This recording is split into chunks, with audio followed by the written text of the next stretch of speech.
Hello beautiful peoples, welcome to my channel. మనలో చాలామంది రుద్రాక్ష దండలను వేసుకోవడం చూస్తూ ఉంటాం. అసలు రుద్రాక్ష ఎలా పుట్టింది, ఎక్కడి నుంచి పుట్టింది? రుద్ర ప్లస్ అక్ష ఈక్వల్ టు రుద్రాక్ష. దేవదేవుడైన పరమేశ్వరుని స్వరూపమని మన హిందువుల నమ్మకం. రుద్రుని అంటే శివుడి అక్షల నుంచి, అంటే శివుడు కళ్ళ నుంచి జాలువారిన నీటి బిందువులు భూమి మీదకి జారి మొక్కలుగా మొలిచి వృక్షాలుగా మారినవని అంటారు. అలాంటి వృక్షాలకు కాసిన కాయలను రుద్రాక్షలు అంటారు. రుద్రాక్ష అనగా మగ్నోలియోఫైటాకి చెందిన చెట్టు. హిందువులు ఈ చెట్టు యొక్క కాయలను అతి పవిత్రంగా భావిస్తారు. ఇవి పురాణాల కాలం నుంచి ఉపయోగించబడుతున్నవి. ఋషులు, మునులు, దేవతలు మరియు రాక్షసులు అందరూ వీటిని ధరింపజేసేవారని పురాణాల ద్వారా తెలియచున్నది. ధరించడానికి వీలు కాని వారు పూజా గృహముల యందు పెట్టుకొని పూజించడం ఉత్తమం అని పురాణాల్లో ఉన్నది. సతీదేవి శరీరం నుంచి బయటకు వచ్చిన తరువాత శివుడి కన్నీళ్లు భూమిపై చాలా ప్రదేశాలలో పడ్డాయి. ఆ కన్నీరు ఎక్కడైతే రాలాయో అక్కడ ప్రకృతి రుద్రాక్ష రూపంలో ఒక అద్భుత అంశాన్ని పొందింది. రుద్రాక్ష ధరించడం ద్వారా శివుని అనుగ్రహం లభిస్తుంది. అంతేకాకుండా ప్రతికూల శక్తులు కూడా దూరమవుతాయి. అలానే రుద్రాక్షను క్రమం తప్పకుండా పూజిస్తే మన ఇంట్లో ధనధాన్యాలకు కొరతలేమీ ఉండదు. కొన్ని సందర్భాలలో రుద్రాక్షలను ధరించకూడదు, లేకుంటే ప్రతికూల ప్రభావాలు కలుగుతాయని పురాణాల్లో ప్రస్తావించారు. మరి ఎప్పుడెప్పుడు రుద్రాక్షలను ధరించకూడదో అవి ఇప్పుడు మనం తెలుసుకుందాం.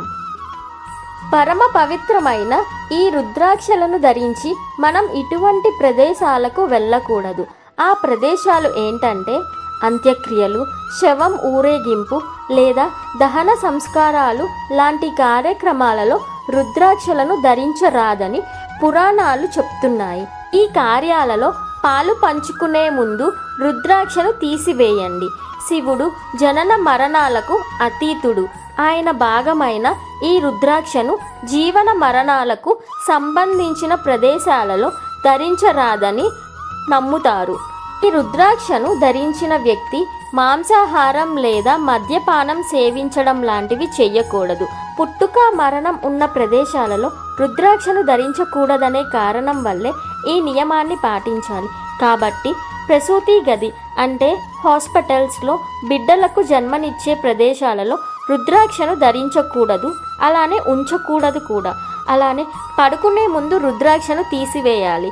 నిద్రపోయే ముందు రుద్రాక్షను ఎల్లప్పుడూ తీసివేయాలని శాస్త్రాల్లో పొందుపరిచారు. ఈ సమయంలో శరీరం బలహీనంగా అపవిత్రంగా ఉంటుందని నమ్ముతారు. శరీరం అపవిత్రమయ్యే కొన్ని కార్యకలాపాలు ఉంటాయి. వాటిలో ఒకటి శారీరక సంబంధాలు. కాబట్టి ఈ పనులు చేసే సమయాల్లో రుద్రాక్షను పొరపాటున కూడా ధరించకూడదు.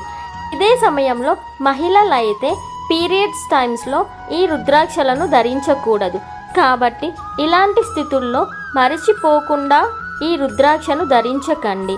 ఎంత శుచి శుభ్రతతో వ్యవహరిస్తే అంత మేలు చేస్తుంది. అలానే రుద్రాక్షను దిండు కింద ఉంచటం వలన అంతర్గత ప్రశాంతత లభిస్తుందని, చెడు కళలు కూడా రాకుండా చేస్తుందని ఒక నమ్మకం. రుద్రాక్షలు ధరించుట వలన గుండె జబ్బులు మరియు అధిక రక్తపోటు, మధుమేహం మొదలగు దీర్ఘకాలిక వ్యాధులను ఉపశమనం కలుగుతుందని నమ్మకం. రుద్రాక్షలన్నీ అన్ని వర్ణముల వారు ధరింపవచ్చును.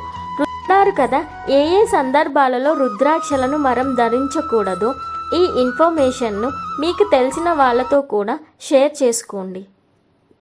ఈ వీడియో మీకు నచ్చినట్లయితే please like, share and subscribe. Thanks for watching. Stay tuned for more.